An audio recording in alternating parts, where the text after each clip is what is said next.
محمد وعلى آله وصحبه أجمعين رب اشرح لي صدري ويسر لي أمري واحلل عقدة من لساني يفقه قولي اللهم صل وسلم وبارك على سيدنا محمد وعلى آله وبعد.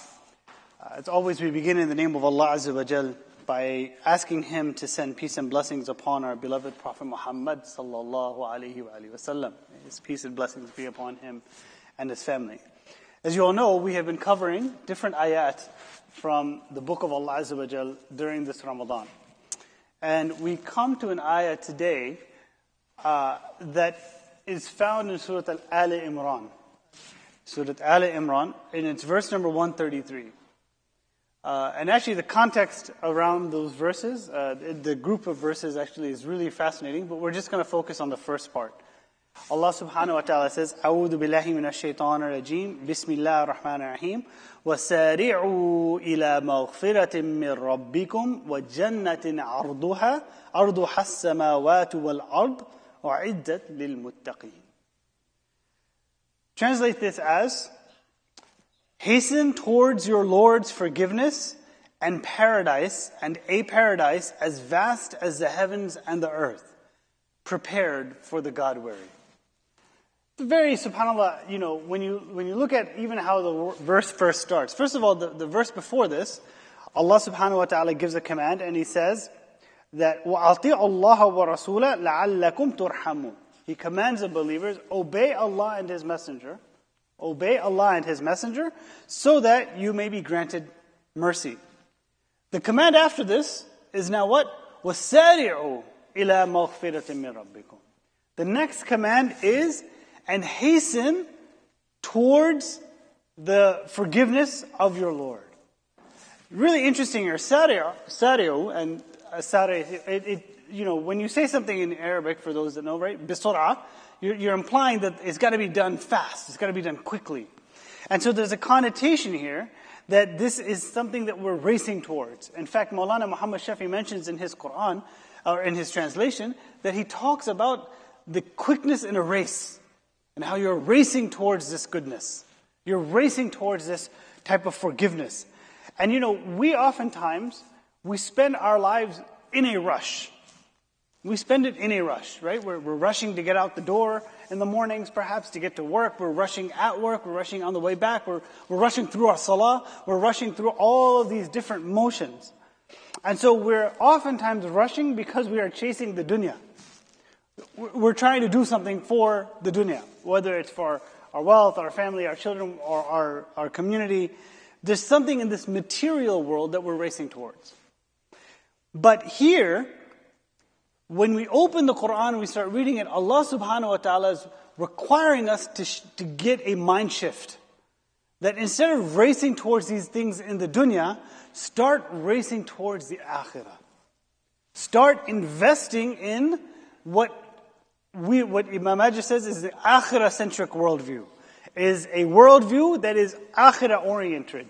So that we go and think about the life to come before even just this world. The things that we're doing. So in a race, subhanAllah, I used to, many years ago, I used to race. I did cross country here at Herndon High School. Again, many years ago. And one of the things that they would make us do, I don't know how many people here are familiar with cross country, but a cross country race is 3.1 miles over like rugged terrain. You're not just running around a track. So one of the things that they made us do as racers is we would actually run or jog the track, the route before we ran it in the race. Why? Because you need to know where the end is. Sometimes when you're racing around in the forest, you get lost. Right? You get lost. So in order to make sure people weren't getting lost, they would actually have us race towards the different areas, know where the markers were, so you knew where the end spot was. Okay, this is where I'm going to end. Right? That's how you do it. And especially if you had to, like some of the races at Burke Lake and other places, they were loops. So you did a 1 mile loop, then you did a 2 mile loop, then you did 3 mile. You had to make sure you knew where the stops were. This is the interesting thing about a race, is you have to know where the end game is. You have to know where you stop. At some point you're going to stop racing. Right? So that's how you, now here, what's interesting is Allah subhanahu wa ta'ala is telling us what the end game should be. He's saying you're going to race towards something, and it's not going to be in the dunya, and it's not going to be you're going to hasten, and you're going to be going quickly towards what? إِلَى مَغْفِرَةٍ مِّن رَبِّكُمْ وَجَنَّةٍ. He says that your race has the objective of God's forgiveness.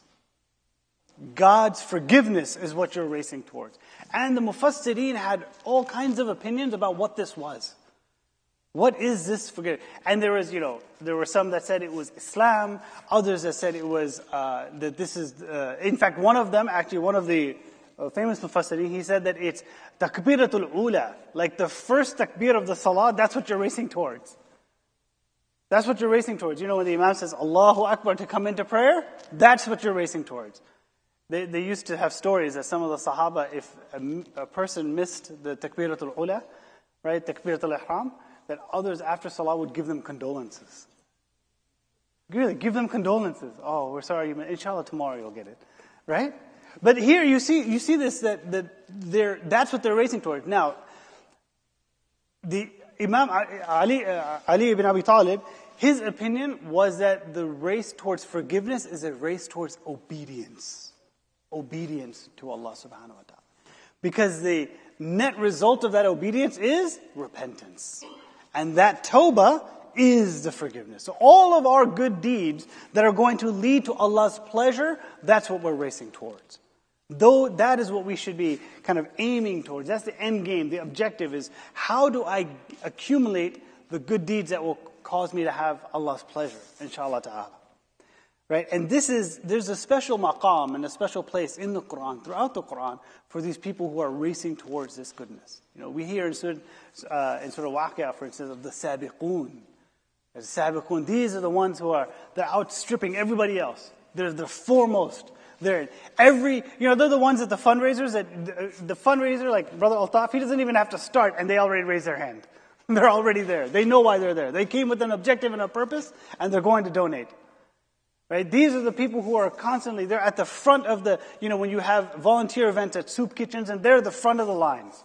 They want to be there. They want to be serving others. They're the ones that, when the brothers tell you, oh, can I get a few brothers to roll up the carpets downstairs? They're already downstairs. They're sabiqun. They know what's going to happen. Right? They're already there to volunteer because they're racing towards this goodness. They're looking for opportunities. We're not just, it's interesting because you oftentimes talk about, in corporate America, they talk about seizing the opportunity. Whatever the opportunity is in front of you, you got to seize it. Right? But there's a paradigm shift nowadays, which is around creating the opportunity. How do I create space to have this goodness? To give others the opportunity also to give and to be good. And he says here, so you're racing towards إِلَى مَغْفِرَةٍ مِّن رَبِّكُمْ, that the race is towards God's forgiveness, and also وَجَنَّةٍ أَرْضُهَا السَّمَاوَاتُ وَالْأَرْضُ, and a garden that is as vast, a paradise that is as vast as the heavens and the earth. I always found this description fascinating. You know why? Because we spend our lives trying to do things for the dunya. And here Allah subhanahu wa ta'ala is saying that if you just race towards one garden, this one garden is going to be greater than the dunya and the heavens in it. The heavens and the earth. Everything combined, it's greater than that. This one garden, subhanAllah. That's the ultimate goal. Right? We strive to achieve, if we're striving towards the akhirah, and we know what we're doing in our akhirah-centric worldview, the dunya will be opened up to us as well. The dunya will be opened up to us as well. And it's interesting that the Mufassirin, they talk about not just the vastness of the heavens and the earth, but actually some of them believe that this was, like Fakhruddin al-Razi, for instance, he says that this is actually the price. The word ard here is actually referring to the price of the heavens and the earth. Right? So again, imagine all of the wealth in this world and universe, if you will. Right? That's what you're going to get, more than that in just one garden of paradise. That's the objective here. And really, when you think about it, from our perspective, it's priceless. It's priceless. If you own the entire world, right, you can't put money on that. Right? This is what it is. So now, Allah subhanahu wa ta'ala says, those who do this, they race towards the forgiveness. They are striving for this garden. What does he say about them? أُعِدَّتْ لِلْمُتَّقِينَ. There is a specially prepared place for these believers, the people of taqwa, the God-wary, the God-conscious.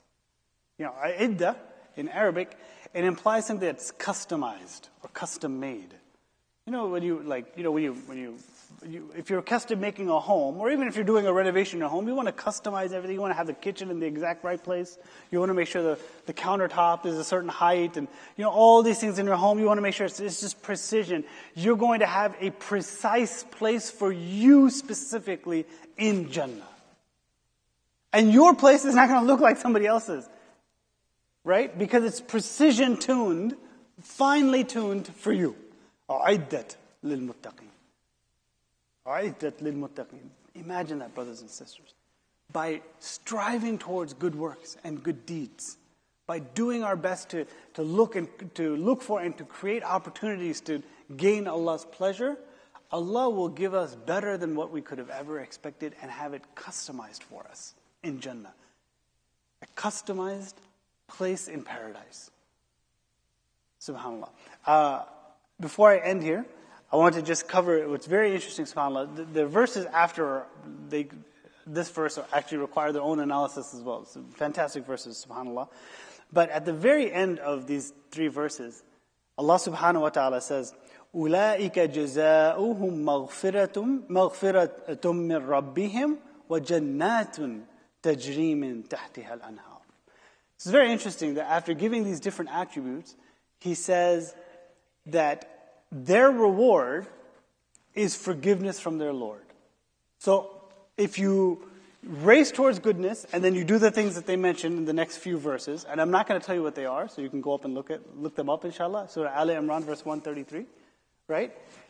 But he says the reward is that you will get forgiveness from their Lord and jannatin tajri min tahtiha al-anhar. Not jannatin. Now, so you strive for one paradise, Allah subhanahu wa ta'ala gives you multiple paradises. You strive towards one garden, but Allah, out of His mercy, He gives you many gardens. That, brothers and sisters, is the mercy of Allah Azza wa Jal. He rewards us manyfold, even for the few little good deeds that we might do. The few little good deeds that we may have before Allah subhanahu wa ta'ala, He will give us better than what we were striving for. And that's what we need to remember.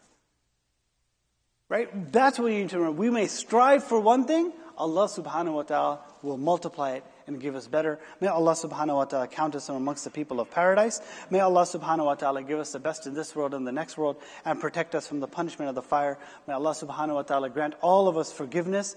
May Allah subhanahu wa ta'ala make us all people of paradise. And may Allah subhanahu wa ta'ala accept from us all of our good deeds during this blessed month of Ramadan. رَبَّنَا آتِنَا فِي الدُّنْيَا حَسَنَةً وَفِي الْآخِرَةِ حَسَنَةً وَقِنَا عَذَابَ النَّارِ رَبَّنَا هَبْ لَنَا مِنْ أَزْوَاجِنَا وَذُرِّيَّاتِنَا قُرَّةَ أَعْيُنٍ وَاجْعَلْنَا لِلْمُتَّقِينَ إِمَامًا رَبَّنَا اغْفِرْ لَنَا ولوالدينا وللمؤمنين يوم يقوم الحساب ربنا اغفر لنا ولإخواننا الذين سبقونا بالإيمان ولا تجعل في قلوبنا غلا للذين آمنوا ربنا إنك رؤوف رحيم وصلى الله على سيدنا محمد وعلى آله وصحبه أجمعين وبارك وسلموا تسليما كثيرا كثيرا برحمتك يا أرحم الراحمين وآخر دعوانا الحمد لله رب العالمين.